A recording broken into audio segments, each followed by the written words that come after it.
शून्याचा भेद कैचा पहावा देही, ब्रह्मारंद्रे निस्यंदेही निजवस्तू. सावडे सुकुमार बिंदूचे अंतरी, अर्धमात्रेवरी विस्तारिले. त्रिकुट श्रीहरी गोलाट, औटपिठादी सारे ब्रह्मांडासी.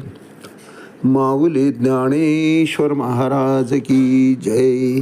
एक तरी ओवी अनुभवावी या ज्ञानयज्ञात आपण श्रीमद भगवद्गीता अध्याय 8 अक्षर ब्रह्मयोग त्यातला श्लोक क्रमांक 11 आणि माऊलींनी या श्लोकवर ज्ञानेश्वरी 8व्या अध्यायामध्ये 100 क्रमांकाच्या ओवीनं केलेलं भाष्य याचं आज आपण चिंतन करणार आहोत.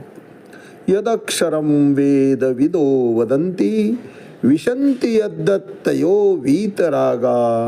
यदिच्छन्तो ब्रह्मचर्यं चरन्ति, तत्ते पदं संग्रहेन प्रवक्ष्ये. अर्थात जे ओंकाराचे उच्चारण करतात आणि जे संन्यासाश्रमी महर्षी आहेत ते ब्रह्मामध्ये प्रवेश करतात. त्यांना मोक्ष सहजपणे मिळत असतो. भगवत धामाची प्राप्ती त्यांना सहजपणे घडून येते. तसंच अशा सिद्धीची इच्छा करणारे, ब्रह्मचर्य व्रताचे आचरण करणारे मुक्ती करता पात्र होतातच महाराज. ज्या योगे मनुष्य मुक्त होईल त्या विधीचं संक्षिप्त वर्णन भगवंत म्हणतात. मी तुला आता सांगतो अर्जुना. कारण साधू संतांनी पुराणांनी वेदांनी हेच वर्णन केलेलं आहे की महत् प्रयासानं मनुष्य जन्म मिळाला आहे. नर करणी करे तो नरका नारायण बन जाय. इतकं सामर्थ्य या देहाच्या अंगी मनुष्य योनीमध्ये असतं महाराज. परंतु केवळ विषयासक्त होऊन आणि आपणच मायेच्या अधीन होऊन मायेचा फास हळूहळू घट्ट होत जातो. कारण तिचं कार्यच आहे महाराज. भुरळ पाडणं हे मायेचं कामच आहे. आणि भुरळ पडावं अशाच मार्गानं आम्ही जर जात असो तर तिनं आपल्या प्रभाव त्या जीवावर पाडल्याशिवाय राहत नाही. परंतु जे नामी आहेत, भगवंत नामामध्ये, भगवंताचे गुणगान गाण्यामध्येच, तसंच भगवंताचं कार्य करण्यामध्ये जे संपूर्ण आपलं आयुष्य व्यतीत करतात अशा योगियांना, अशा ज्ञानवंतांना मोक्ष प्राप्त व्हायला पाहिजे. आणि ते प्राप्त करून देण्याचं कार्य सद्गुरू करत असतात महाराज. श्रीमद भगवद्गीता आणि त्यावर माऊलींनी केलेली टीका. भगवद्गीतेमध्ये भगवंत अर्जुनाच्या पुढे उभे आहेत, ढाल होऊन उभे आहेत. अर्जुनाला सद्गुरूचा शोध घ्यावा लागला नाही. कुरुक्षेत्रीच सारथी असलेला भगवान परमात्मा, भगवान श्रीकृष्ण हेच अर्जुनाला आध्यात्मिक गुरु म्हणून लाभले. माऊलींनी यावर टीका केली. माऊलींनाही गुरु कुठं शोधायला जाण्याची गरज पडली नाही महाराज. गुरु माऊलींच्या पाठीशीच होते. आणि अशा सद्गुरूची जेव्हा प्राप्ती होते त्यावेळेस मनुष्य आपल्या जीवनाचा मार्ग हा अध्यात्माच्या प्रतीच अधोरेखित करत असतो, त्याच मार्गाने जात असतो. नवे नवे मोक्षाची प्राप्ती केल्याशिवाय तो स्वस्थच बसत नाही महाराज. आणि गुरुही त्याला भरभरून तितकं ज्ञान देत असतात. आणि एकदा जर ज्ञानाची प्राप्ती झाली, पूर्ण ज्ञान प्राप्त झालं, म्हणजे ग्रंथ कृपा झाली, हे कशावरून ओळखायचं महाराज? 3 प्रकारच्या कृपा या आपल्यावर होत असतात. मागे चिंतन केलं आपण याविषयी की गुरुकृपा, ग्रंथ कृपा आणि ईश्वर कृपा. ज्याला गुरुकृपा लाभली, ग्रंथ संपदा लाभली, वाङ्मयीन कृपा ज्याच्यावर झाली, त्याला ईश्वर कृपा होतेच होते महाराज. ईश्वर त्यासाठीच बसलेला आहे.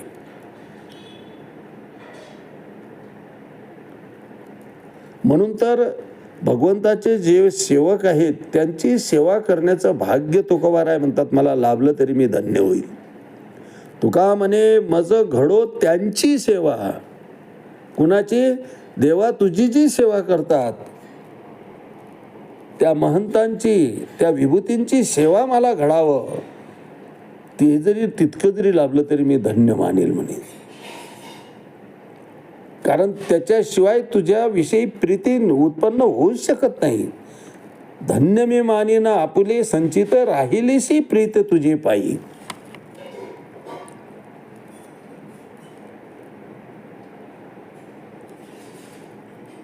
आध्यात्मिक गुरु हा शिष्याचा उद्धार कसा होईल याच एका अंगानं विचार करत असतात महाराज. आणि म्हणून ज्ञान आपल्याला प्राप्त असलेलं भरभरून ते भक्ताच्या ओंजळीत वाहत असतात. चांगला पुत्र कुणाला लाभावं हे जसं भाग्याचं लक्षण आहे, तसं गुरुला सुद्धा चांगला शिष्य मिळावं याकरता गुरुचंही भाग्यच असावं लागतं महाराज. आणि हे दोन्ही शिष्य, अर्जुन असो किंवा माऊली असो, हे त्याला पात्र आहेत. भगवंताने श्रीमद भगवद्गीतेमध्ये सांगितल्याप्रमाणे तद्विद्वी प्रणिपातेन परिप्रश्नेन सेवया उपदेक्षन्ति ते ज्ञानम ज्ञानेन तत्वदर्शिना. ते ज्ञानाचा कुरुटा, माऊली त्यावर वर्णन करतात, ते ज्ञानाचा कुरुटा. ज्ञानवंत असतात ते, कुठलीही शंका घेऊन जावा. आणि शिष्याच्या बाबतीत ते तर सेवा हा दारवंटा.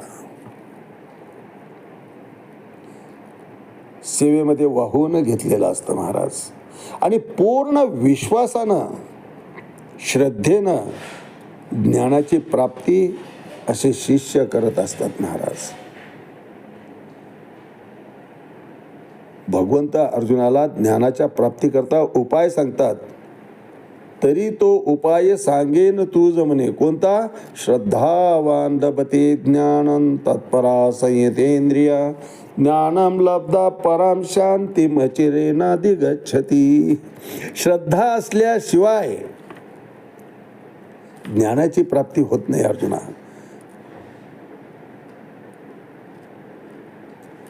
जरी आत्मसुखाची गोडिया विटे जो का सकळ विषया याच्या ठाई इंद्रिया मानू नाही. कुठल्याच प्रकारचा विषय यांच्या चित्ताच्या ठिकाणी शिल्लक राहिलेला, निरीच्छ झालेले असतात. आणि भगवंत चरणी अखंड सेवेमध्ये असतात. म्हणून भगवंत अर्जुनाला या मोक्षाच्या प्रती जाण्याकरता संक्षिप्तमध्ये सांगतो म्हणतायत, परंतु सगळं विस्तृत सांगितलेलं आहे भगवंतानी मोजक्या शब्दामध्ये. षटचक्र योगाचा अभ्यासाची शिफारस केली आहे.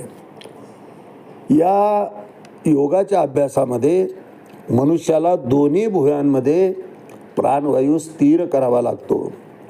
शारीरिक तप आहे महाराज हे एक प्रकारे.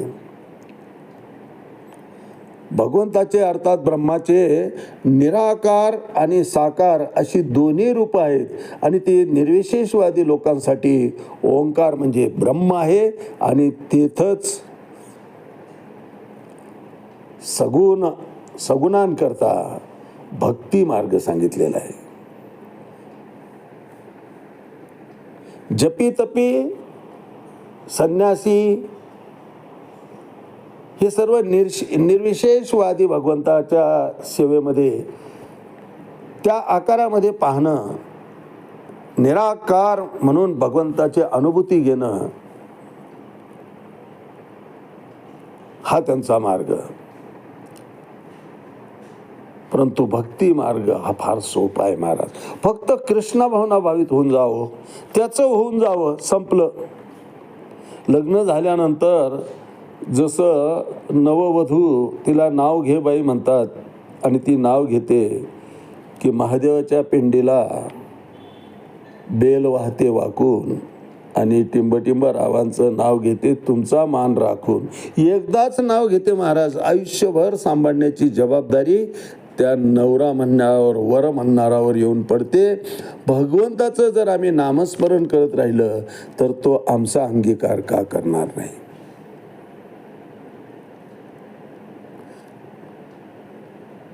म्हणून मार्ग दोन असले तरी साध्य मात्र एक आहे, मोक्षाची प्राप्ती. आणि ती मोक्षाची प्राप्ती ज्ञान प्राप्त, कारण दोन्ही ठिकाणी भगवंताविषयी ज्ञान उत्पन्न होतं आणि ज्ञान उत्पन्न झाल्यावरच मुक्त किंवा मोक्ष, मुक्तानंद जिवंत असताना सुद्धा. काल बघितलं आपण, चिंतन केलं की आयुष्य सरलं आहे आणि इच्छा शिल्लक आहेत. मृत्यू म्हणायचं त्याला, कारण पुन्हा यावं लागेल. अगा कर्मे जे उरावे तै तीही सुखदुःखी फळावे, तया ते भोगावया यावे देहा एका. त्याला पुन्हा यावं लागणार आहे महाराज.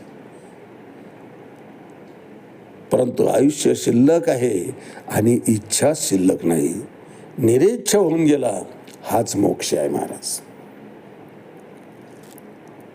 म्हणून यावर भाष्य करताना माऊली 8वा अध्याय 100 क्रमांकाच्या म्हणतात, सकळा जाणने या जे लाणी तिये जाणीवेची जो खानी, तया ज्ञानी यांचे आयने जया ते अक्षरू म्हणिपे. ब्रह्म कोणाला म्हणायचं? जे ज्ञानवंत झाले अर्जुना तेच ब्रह्म झाले. सकळा जाणने या जे लाणी. आता जाणण्यासारखं काहीच राहिलेलं नाही अशी चित्ताची अवस्था होते. जे ज्ञान ते प्राप्त केल्यानंतर ज्ञानांचा शेवटच आहे. सगळ्या ज्ञानाची केवळ खानच आहे. असे बुद्धिमान पुरुष, असे ज्ञानी पुरुष, त्यालाच ब्रह्म म्हटलेलं आहे. ब्रह्म ते ब्रह्म स्वरूपच झाले. ज्ञानाग्नीचेने मुखे जेने झाडिली कर्म अशके, तो परब्रह्मची मनुष्य वे केवळ. दिसायला तो माणूस आहे, परंतु ज्ञानाचे चालते बोलते पुतळेच आहेत ते.